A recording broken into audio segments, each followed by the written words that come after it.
नमः परमहंसा स्वादितचरणकमलचिन्मकरन्दाय भक्तजनमानसनिवासाय श्रीरामचन्द्राय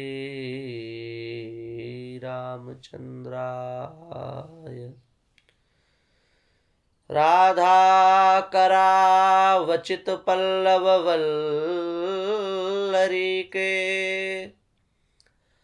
राधापदाङ्कविलसन्मधुरस्थलीके राधायशोमुखरमत्तखगावलीके राधा विहार विपिने रमता मनो में। श्री सीतानाथ समारंभां श्रीरामानन्दार्य मध्यमाम् अस्मदाचार्य पर्यन्तां वन्दे श्री गुरु परंपराम्। श्री सीतारामचंद्र भगवान की जय हो।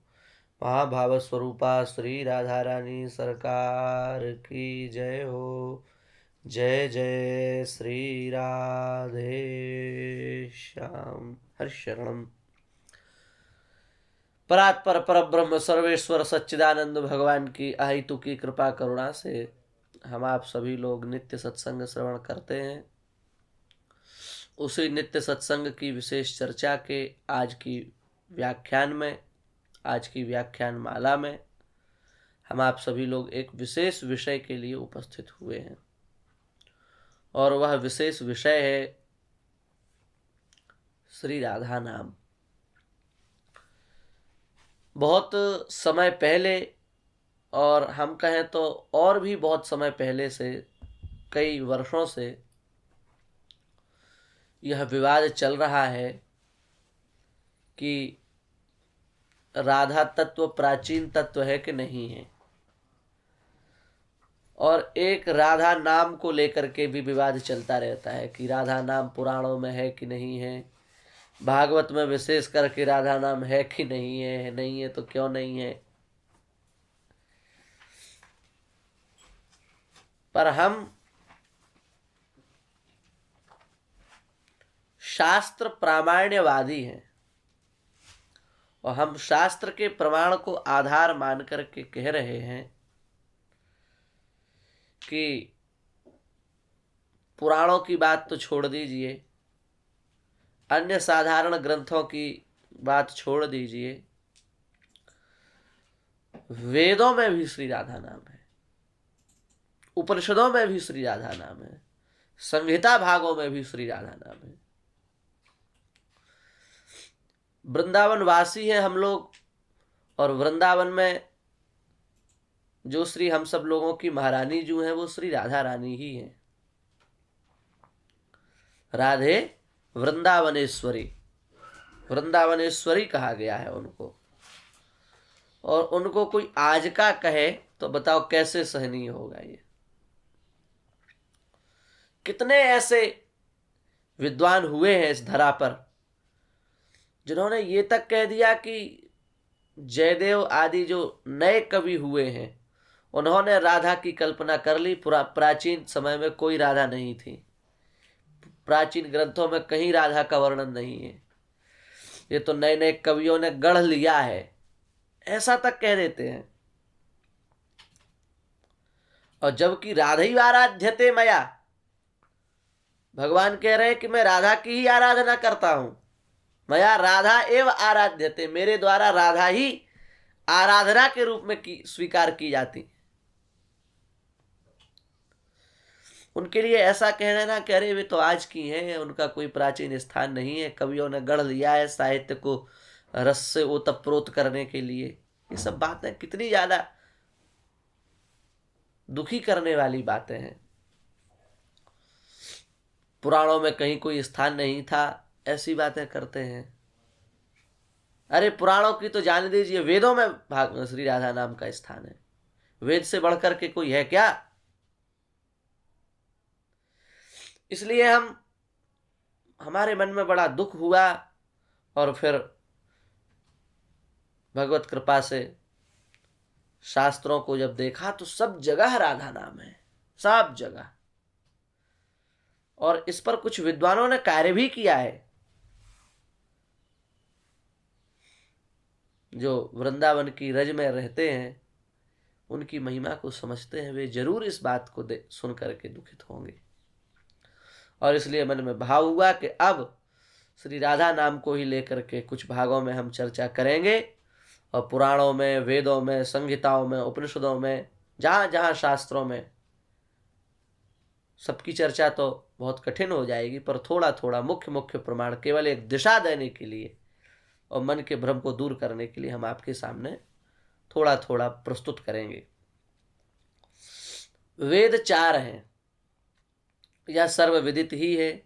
वैसे तो त्रैवेदाः, 3 भी कहे जाते हैं, 2 भी कहे जाते हैं, 1 भी कहे जाते हैं, पर मुख्य 4 वेद हैं, सभी जानते हैं। ऋग यजुः साम अथर्वणः, ऋग्वेद, यजुर्वेद, सामवेद और अथर्ववेद। उन चारों वेदों में भी सबसे पहले ऋग्वेद का ही नाम आता है, इसलिए हम ऋग्वेद से ही सबसे पहले प्रमाण आपको देंगे। ऋग्वेद में राधया माधवो देवो माधवे नैव राधिका बिभ्राजन्ते जनेश्वा इति, ये वाक्य ऋग्वेद परिशिष्ट का है। वेद श्रुति वाक्य है, यह वेद वाक्य है, ऋग्वेद परिशिष्ट का यह वाक्य है। इसका तात्पर्य है राधया माधवो देवो। 2 शब्द हैं, एक राधा एक राधस। तो राधसा अथवा राधया, विद्वान लोग व्याकरण जानते हैं, दोनों ही तृतीय एक वचन के रूप हैं, अलग अलग प्रकार से बोल दिए जाते हैं। तो राधया माधवो देवो बिभ्राजन्ते, बिभ्राजन्ते का तात्पर्य यहां बिभ्राजते आसर्वतः, इसी प्रकार से अर्थ करना है। तो राधा जी से श्री भगवान की शोभा है, और माधवे नैव राधिका, श्री भगवान से ही श्री राधा जी की शोभा है। अर्थात तत्वतः दोनों एक हैं, पर प्रेम की दृष्टि से दोनों एक दूसरे के पूरक हैं। श्री राधा जी से श्री कृष्ण की पूर्णता है, श्री कृष्ण की श्री राधा रानी से पूर्णता है। तत्वतः एक होने के बाद भी प्रेम की दृष्टि से दोनों एक दूसरे के पूरक हैं। ये ऋग्वेद परिशिष्ट का वाक्य है। अब बताओ, वेद से बढ़कर के कोई प्रमाण होगा? उसी प्रकार से ऋग्वेद के 6ठ मंडल के सूक्त 47 की ऋचा 18 को आप देखिए, वहां भगवान वेद क्या कह रहे हैं? रूपम रूपम प्रति रूपो बभूव, रूपम रूपम प्रतिरूपो बभूव। जो आनंद स्वरूप परात्पर परब्रह्म सर्वेश्वर सच्चिदानंद श्री कृष्ण है, उन श्री कृष्ण का भी रूप श्री राधा रानी है। आनंद स्वरूपस्य रूपम आह्लादकत्वम श्री राधा, आनंद स्वरूप श्री कृष्ण की भी आह्लादनी शक्ति जो है वो श्री राधा है। और श्री राधा जी का ही दूसरा स्वरूप जो है वो सहचरी गण है, मंजरी उनकी है। तो श्री कृष्ण को भी आनंद प्रदान करने वाली श्री राधा है। रूपम रूपम, रूपस्य रूपम, और उन्हीं का जो प्रतिरूप है, प्रतिरूप माने उन्हीं श्री राधा रानी की जो सखियां हैं, सहचरियां हैं, मंजरी गण हैं, जो श्री कृष्ण की लीला के लिए ही आई हैं, सबकी सब प्रकट भई हैं, वे प्रतिरूप हैं। अब देखो, वेद क्या है? वेद पूरी बात खोल करके नहीं कहता, वेद तो सूत्रात्मक है, वो सूत्र देता है, और उस सूत्र के भाष्यकार अपने अपने प्रकार से अर्थ करके और सिद्धांत को पुष्ट करते हैं। तो यहां ये छोटा सा सूत्र है, रूपम रूपम प्रतिरूपो बभूव। इससे आप समझ सकते हैं कि यहां पर भी सूत्र रूप में श्री राधा तत्व का वर्णन है। इसी प्रकार से अन्य भी हम देखें तो ऋग्वेद संहिता के मंडल 3 अनुवाक 3 सूक्त 33 ऋचा 12 को जब आप देखेंगे तो अता ऋषुर भरत गंतव्य समभक्त विप्रह सुमिति नदीना प्रपिन्वध्वम इषयंती सुराधा आवक्षाणा प्रणध्वम यात शीभव, ये मंत्र है। और इस मंत्र के द्वारा भी सुराधा, यहां पर सुराधा शब्द का प्रयोग किया है और सुराधा शब्द का यही अर्थ है शोभायमाना श्री राधा, यही सुराधा है। विशेष व्याख्या हम करेंगे तो बहुत लंबा हो जाएगा, पर यत अथ विश्वामित्रो नदी समुद्रापदेशेन गोपी प्रत्याभिसारयति यूयम इषयंती इच्छन्ति इत्यर्थः। सुराधा का समास क्या है? बोले शोभना मुख्या राधा यासु ताह सुराधा। शोभना का तात्पर्य है मुख्य है राधा जिनमें, वही सुराधा है। ये यहां पर अर्थ करना पड़ेगा। और श्री राधा रानी का मुख्यत्व तो पुराणों में प्रसिद्ध है ही, ब्रह्म वैवर्त आदि देखेंगे तो उसमें प्रसिद्ध है ही। तो इस प्रकार से हम क्या विशेष कहें, पर यही आप समझ लीजिए कि ऋग्वेद में जो संसार का सबसे प्रथम ग्रंथ है, विश्व की सबसे प्रथम पुस्तक है ऋग्वेद, वेदों में भी जिसका सबसे पहले नाम है, उस ऋग्वेद में भी राधा तत्व है। अब आज का व्यक्ति कोई कहे कि राधा जी तो आज की हैं, अरे मूर्खराज तुम आज के हो। राधा रानी तो अनादि अनादि है, भगवान की आदि शक्ति है। यजुर्वेद में भी राधा नाम है। ऐसे कई मंत्र यजुर्वेद में हैं जिनमें श्री राधा शब्द का वर्णन है, कहीं राधस के रूप में, कहीं राधा के रूप में।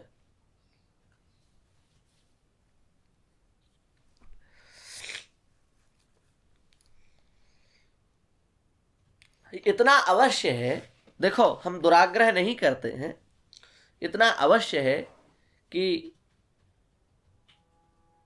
पूर्व पर मंत्र का देख करके और उस प्रकरण के अनुसार उस शब्द का क्या अर्थ होगा, ये सब भाष्यकारों ने स्पष्ट किया है। क्योंकि कई बार अब क्या है ना, हम उस दृष्टि से नहीं कह रहे हैं कि केवल शब्द को पकड़ लें और उसका राधा शब्द पकड़ लें और बस कह रहे हैं कि यहाँ राधा का देखो राधा नाम है, ये नहीं हमारा भाव है। पूर्व प्रकरण को देखें, पश्चात प्रकरण को देखें, वर्तमान मंत्र को देखें, उसके आगे पीछे के शब्दों को देखें,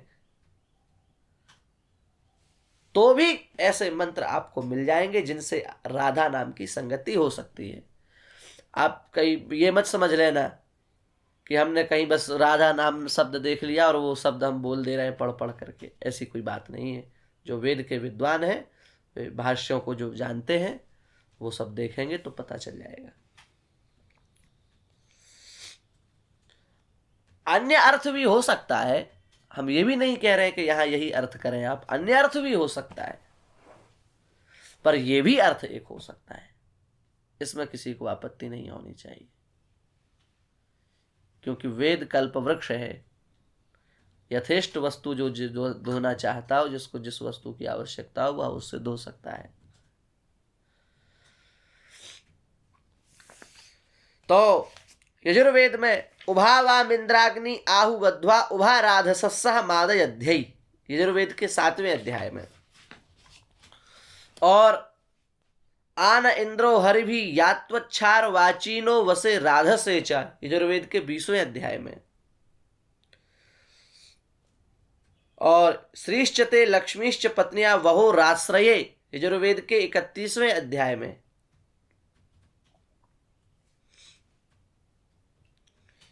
इन सब स्थानों में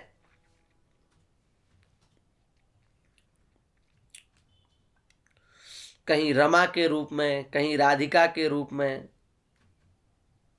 कहीं राधा के रूप में श्री राधा जी का वर्णन मिलता है। अब इन सब के जो उस स्थान के भाष्य हैं उनको तो हम नहीं कहेंगे, पर विद्वान लोग वहां जाकर के देख सकते हैं। राधसे च, यहां राधस शब्द से वह नाम है। यजुर्वेद में भी इसके कुछ प्रमाण हैं, और महाराज सामवेद में तो बहुत प्रमाण है, कई प्रमाण है, एक दो नहीं कई प्रमाण है। सामवेद के प्रपाठक 2 में इदम ह्यन्वो जसासुतम राधानाम पते, सामवेद के प्रपाठक 3 में आशीषे राधसे महे, सामवेद के प्रपाठक 3 में अभिप्रवस्सु राधस मिंद्र मर्च यथा विदे, सामवेद के उत्तरार्चक के प्रपाठक 2 में प्रवाहु शूर राधसा।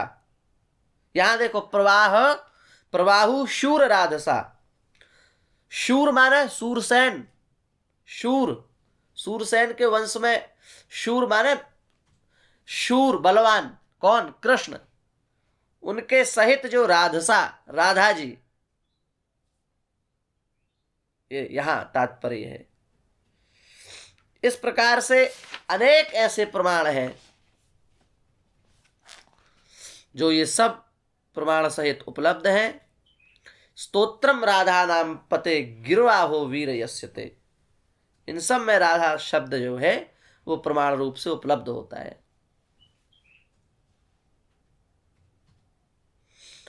अथर्ववेद में भी राधा नाम के प्रमाण हैं।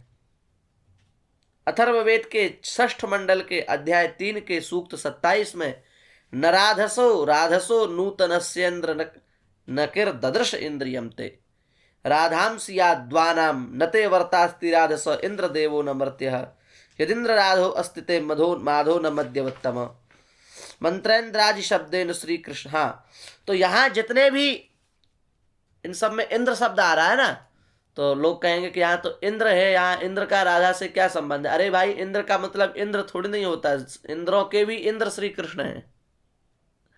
इंद्र को भी इंद्रत्व प्रदान करने वाले श्री कृष्ण है, और राधा जी तो है ही है फिर राधा जी। तो यहाँ इंद्र जिन जिन मंत्रों में आ रहा है वहां इंद्र शब्द से श्री कृष्ण को लेना है, और राधस अथवा राधा जो शब्द है उससे श्री राधा रानी को लेना है। देखो, ये विषय बड़े गंभीर हैं, इस बात को हम भी समझते हैं। वेदों का विषय बहुत गंभीर होता है, वेद कोई सामान्य नहीं है। साधारण व्यक्ति का क्या, बड़े बड़े विद्वानों का भी वेद में प्रवेश नहीं होता है। फिर हम जैसे जीव तो अल्पज्ञ ही हैं, पर फिर भी श्री राधा रानी की विशेष शक्ति, उनकी कृपा प्राप्त हो जाए तो फिर संसार का कोई कार्य जो है वो असंभव नहीं होता, सब संभव हो जाता है। बस हमारी यही प्रार्थना है। ये प्रमाण जो हम प्रस्तुत कर रहे हैं अथवा हमने किए हैं, इनका बस इतना ही तात्पर्य है कि राधा रानी आज की नहीं है, उनको किसी नए कवि ने इंगित नहीं कर लिया है, वे मूल तत्व हैं, श्री कृष्ण की भी आराध्या हैं, और शास्त्रों में भी उसके खूब प्रमाण हैं। भागवत में भी कई प्रमाण उपलब्ध हैं उसके, उन सबको हम रखेंगे और यथामति यथा समय उसको समझाने का प्रयास करेंगे। आज का जो विषय है उसमें हमने यही रखा कि वेदों में भी कहीं न कहीं, किसी न किसी अंश में, किसी न किसी प्रकार से, किसी न किसी अर्थ में राधा नाम अवश्य है। विद्वज्जन और साधक जन करें, उसको समझें तो बहुत अच्छा मार्ग प्रशस्त होगा, और समाज में जो गलत संदेश जा रहा है यह संदेश नहीं जाएगा, जो वास्तविक बात है वह समाज तक जाएगी। यही कह करके हम अपनी वाणी को विराम देते हैं। श्री सीतारामचंद्र भगवान की जय।